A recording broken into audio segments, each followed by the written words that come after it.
Audio Jungle.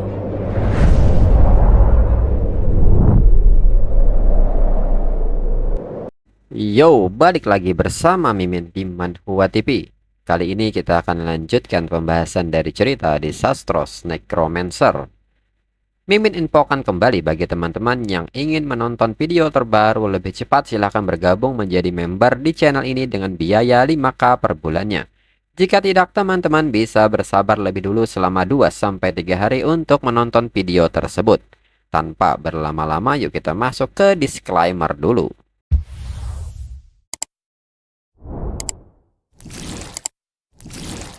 Disclaimer, silahkan abaikan hal ini jika kalian sudah mengerti. Ini peringatan mengenai konten di channel ini. Video ini berisi alur cerita komik yang mempermudah bagi teman-teman untuk mengetahui isi ceritanya dan memahami alur ceritanya. Jika ada kesamaan tokoh, tempat, maupun isu yang sedang hangat, itu benar-benar tidak disengaja. Dan peringatan bagi teman-teman untuk tidak mencontoh atau meniru perkataan maupun perbuatan yang tidak baik yang ada di video ini. Karena cerita ini hanyalah fiktif belaka. Jika mengerti, yuk kita masuk ke ceritanya. Kembali orang-orang pun bersorak untuk Moyu yang kembali menantang Denjin untuk yang kedua kalinya. Orang-orang pun mengajak mereka untuk mulai bertaruh. Mereka akan melihat apakah rekor kedua Moyu lebih dari 24 menit atau kurang dari 24 menit.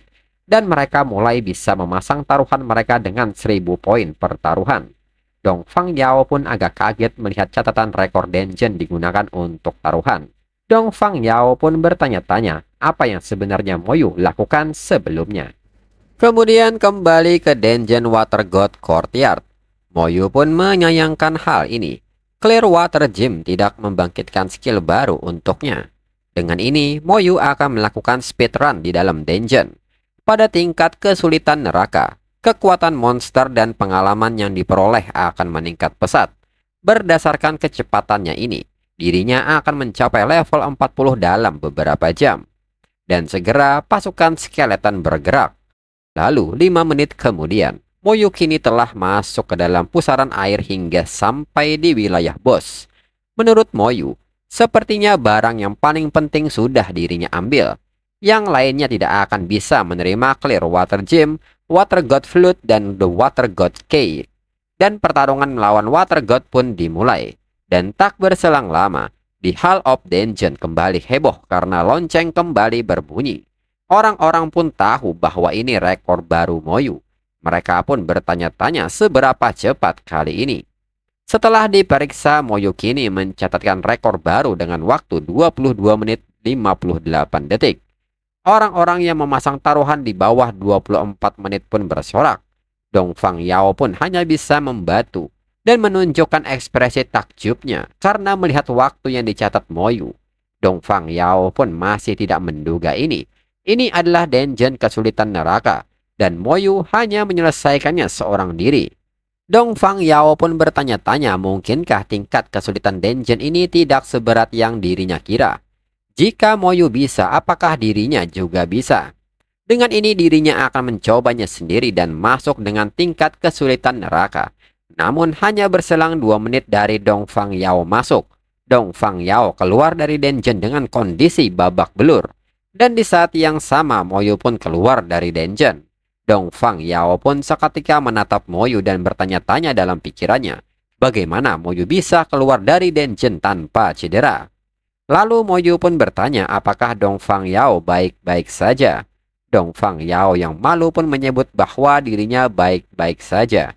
Mendengar hal ini, Moyu pun mengatakan bahwa itu berita yang bagus. Lalu Dong Fang Yao kembali memanggil Moyu. Namun Moyu tidak meresponnya dan masuk kembali ke dalam dungeon. Dong Fang Yao pun merasa bahwa dirinya harus tahu bagaimana Moyu bisa menyelesaikan dungeon ini. Lalu 20 menit kemudian, Moyu kembali menyelesaikan dungeon dan keluar. Di saat itu Dong Fang Yao telah menunggunya dan kembali memanggil Moyu. Moyu pun akhirnya merespon Dong Fang Yao. Dong Fang Yao bertanya bisakah Moyu mengajaknya ikut, walaupun itu hanya 1 kali saja. Moyu pun menyebut bahwa seharusnya dengan identitas Dong Fang Yao, bukankah mudah untuk membentuk sebuah tim?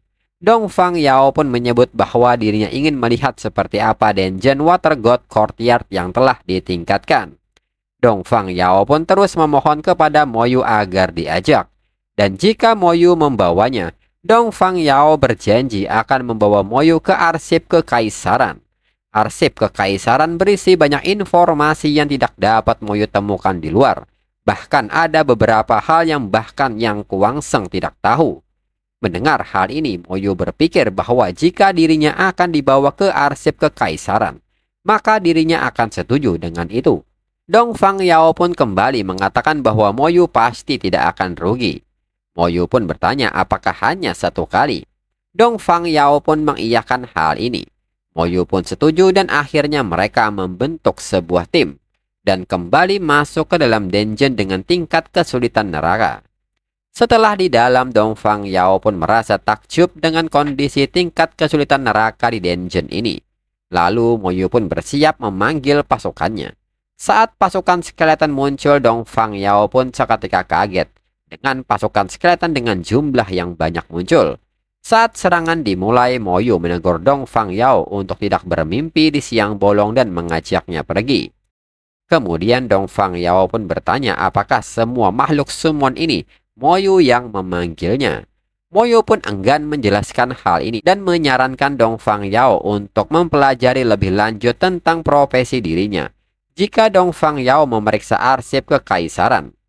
Kemudian Moyu pun mengatakan bahwa di bawah pusaran air ini adalah tempat di mana bos dungeon ini berada. Dong Fang Yao pun tidak menyangka ini. Mereka bisa sampai di ruangan bos secepat ini. Tidak terasa seperti 5 menit berlalu. Rasanya dirinya hanya seperti jogging di sepanjang jalan tanpa menghadapi hambatan apapun. Segera Moyu mengajak Dong Fang Yao untuk pergi ke bawah. Mereka akan membunuh bosnya. Dong Fang Yao pun mengerti. Lalu kini Dong Fang Yao pun melihat wujud dari bos dari dungeon ini. Dan Dong Fang Yao merasa bahwa aura bos ini sangat kuat. Lalu Moyu dengan cepat mengaktifkan skill Slow Curse dan setelahnya serangan pun dimulai. Dan tak perlu waktu lama, Water God pun kalah. Dong Fang Yao tidak percaya ini. Pertempuran itu berakhir begitu saja dengan sangat cepat. Dan seketika mereka keluar dari dungeon. Moyu pun kembali mengingatkan Dong Fang Yao untuk mengingat janjinya. Dan tim pun telah dibubarkan. Kemudian berpindah ke ruang arsip kekaisaran. Dong Fang Yao yang penasaran dengan Moyu segera mencari informasinya. Dan penjaga pun dengan cepat memberikan arsip di mana semua informasi mengenai Lin Moyu ada di sana. Saat Dong Fang Yao memeriksanya, Dong Fang Yao sangat kaget dan menyebut bahwa ini mustahil. Moyu baru saja naik level selama lebih dari setengah tahun sejak dia membangkitkan profesinya. Dan dia sudah mencapai level 39. Dong Fang Yao pun menyebut kecepatan naik level ini sungguh mengerikan. Selain itu, Moyu juga peringkat pertama dalam ujian nasional, juara kompetisi profesional, serta memecahkan rekor tantangan yang belum pernah dipecahkan oleh siapapun selama berabad-abad. Dan yang lebih mengejutkan Dong Fang Yao, Moyu tidak hanya murid dari Yan Kuangseng, tapi juga merupakan murid dari Bai Ye Yuan.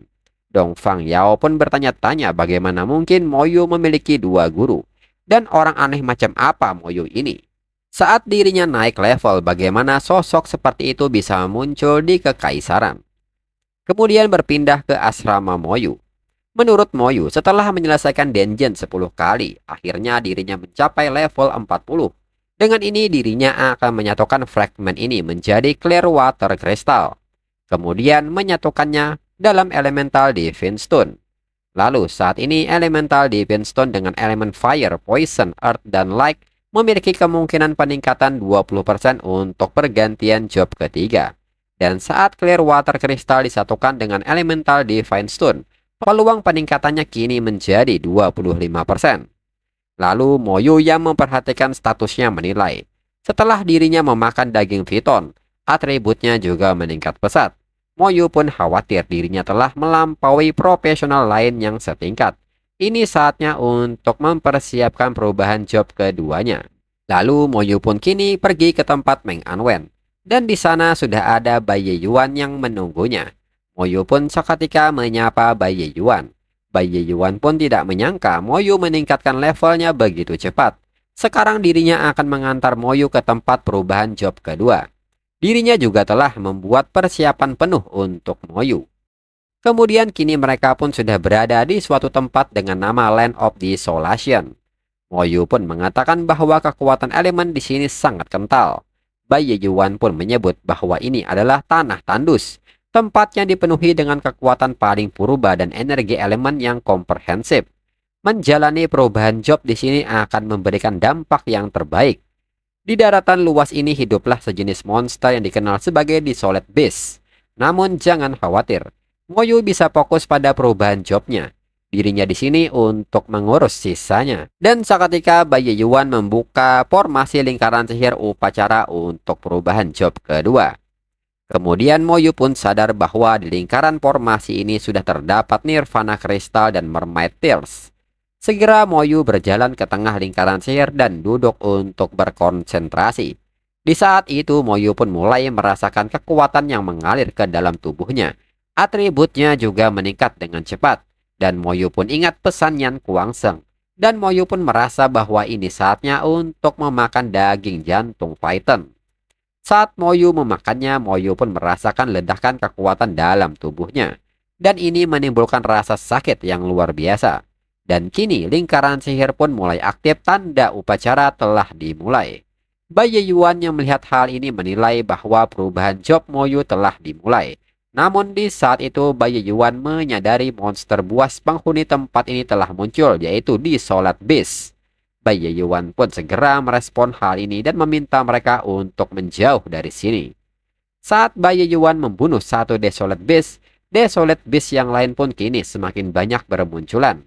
Bai Yuan pun menyebut bahwa ini waktu yang tepat, dan seketika Bai Yuan melepaskan pukulannya. Namun hal ini saja belum bisa membuat Desolate Beast pergi. Dan kembali Desolate Beast maju menyerang. Dan seketika Bai Yuan merespon hal ini dengan ledakan auranya. Namun di saat yang sama sesuatu yang besar datang. Bai Yuan pun kaget dan bertanya-tanya mengapa Desolate Beast Lord malah muncul. Di saat Desolate Beast Lord maju bersama Desolate Beast yang lainnya, tiba-tiba sebuah cahaya yang menyilaukan menghentikan langkah para Desolate Beast. Dan untuk episode selanjutnya tunggu minggu depan lagi. Sekian dan terima kasih.